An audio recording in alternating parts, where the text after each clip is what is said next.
नमस्कार दोस्तों जब बात करेंगे क्या ईपीएफओ की ईपीएस पेंशन योजना में हुआ है बड़ा घोटाला। सीबीआई जांच जो है करने की मांग जो है लंबे समय से उठ रही है। ईपीएस पेंशन धारकों को पेंशन प्राप्त करने में संघर्ष कर रहे हैं। पैसे की सुरक्षा पर सवाल भी उठ रहा है और योजना में लाभ पर संदेह है। वे पेंशन राशि के रिफंड और वैकल्पिक निवेश के विकल्प और मृत्यु के बाद रिफंड की मांग कर रहे हैं। योजनात्मक सुधार की आवश्यकता भी है। कर्मचारी पेंशन योजना का उद्देश्य सेवानिवृत्त कर्मचारियों को वित्तीय सुरक्षा प्रदान करना है।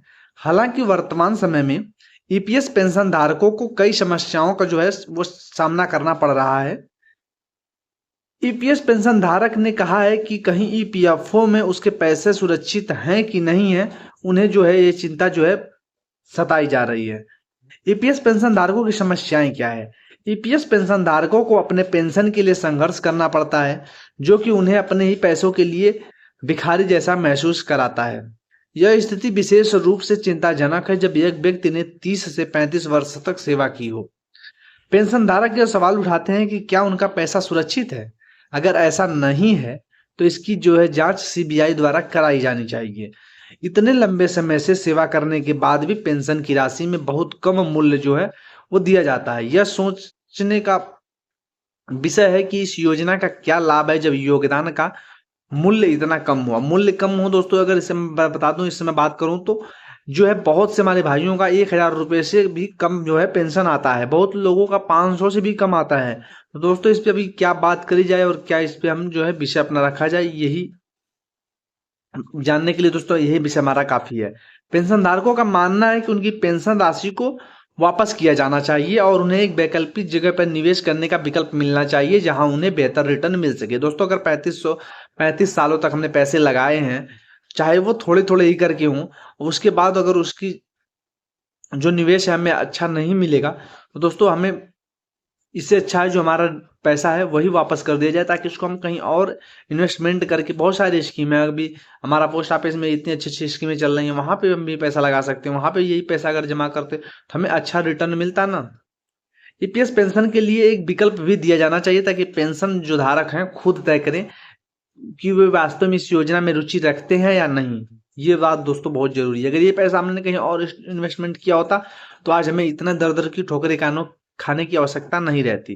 पेंशन धारकों का यह भी सवाल उठता है कि उनकी मृत्यु के बाद उनका योगदान उनके नामांकित व्यक्ति को क्यों नहीं लौटाया जा सकता। सरकार को संभावित समाधान पर दोस्तों काम करना चाहिए। अब ये समाधान क्या है? पेंशन प्रक्रिया में सुधार करें। पेंशन की प्रक्रिया को सरल और तेज बनाया जाना चाहिए ताकि पेंशन धारकों को अपने पैसे के लिए संघर्ष न करना पड़े, क्योंकि दोस्तों ऐसे समय में बहुत से लोग, हमारे भाई जो हैं, अभी तक भी संघर्ष कर रहे हैं, उनके पैसे नहीं मिल रहे हैं। पैसे की सुरक्षा की जांच भी हो। सरकार को यह सुनिश्चित करना चाहिए कि ईपीएस पेंशन का पैसा सुरक्षित है। अगर इसमें कोई संदेह है तो इसकी सीबीआई द्वारा जांच करा लेनी चाहिए। योजना का पूर्व मूल्यांकन।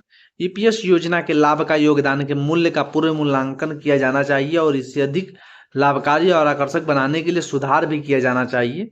वैकल्पिक निवेश के विकल्प। पेंशन धारकों को अपनी पेंशन राशि को वैकल्पिक निवेश योजना में लगाने का विकल्प दिया जाना चाहिए, जैसे कि उन्हें बेहतर रिटर्न मिल सके। स्वैच्छिक विकल्प। ईपीएस पेंशन योजना के लिए स्वैच्छिक विकल्प दिया जाना चाहिए ताकि पेंशन धारकों की रुचि के अनुसार इसमें शामिल हो सके। मृत्यु के बाद रिफंड की व्यवस्था। पेंशन धारकों की मृत्यु के बाद उनकी पेंशन को उनके नामांकित व्यक्ति को लौटाने की व्यवस्था की जानी चाहिए। ईपीएस पेंशन योजना जो वर्तमान समय की जरूरतों और पेंशन धारकों की समस्याओं के आधार पर सुधारने की आवश्यकता है। पेंशन धारकों की चिंताओं को ध्यान में रखते हुए सुधार किया जाना चाहिए ताकि वे अपने जीवन को जो है महत्वपूर्ण समय अवधि के साथ आर्थिक सुरक्षा और सम्मान जो है दोस्तों पा सकें। सरकार और संबंधित संस्थाओं को इस दिशा में ठोस कदम उठाने चाहिए ताकि ईपीएस पेंशन योजना वास्तव में उन लोगों के लिए लाभकारी साबित हो सके जिन्होंने अपने जीवन का महत्वपूर्ण हिस्सा जो है वो इस सेवा में दिया है। फिलहाल दोस्तों मैंने आपकी जानकारी के लिए बता दूं कि अशोक रावत जी जो है मीटिंग पे मीटिंग किए जा रहे हैं और दोस्तों हमारी जो लड़ाइयां हैं वो संघर्षपूर्ण लड़ रहे हैं। तो दोस्तों ऐसे में क्या करना है, आप लोगों को भी उनके साथ से कदम मिलाकर चलना है दोस्तों। उनकी बातों को सुनना है, वो किस प्रकार से कहाँ क्या बात करते हैं दोस्तों, इस बातों पर भी गौर करना है। ऐसा नहीं कि दोस्तों में सुन लेना है फिर उनकी बातों पे अमल नहीं करना है। अशोक रावत जी हम ही लोगों की लड़ाई जो है अभी तक लड़ते आ रहे हैं। तो चलिए दोस्तों फिलहाल इसमें कोई नया अपडेट आएगा, मिलेंगे नए वीडियो में, तब तक के लिए थैंक यू।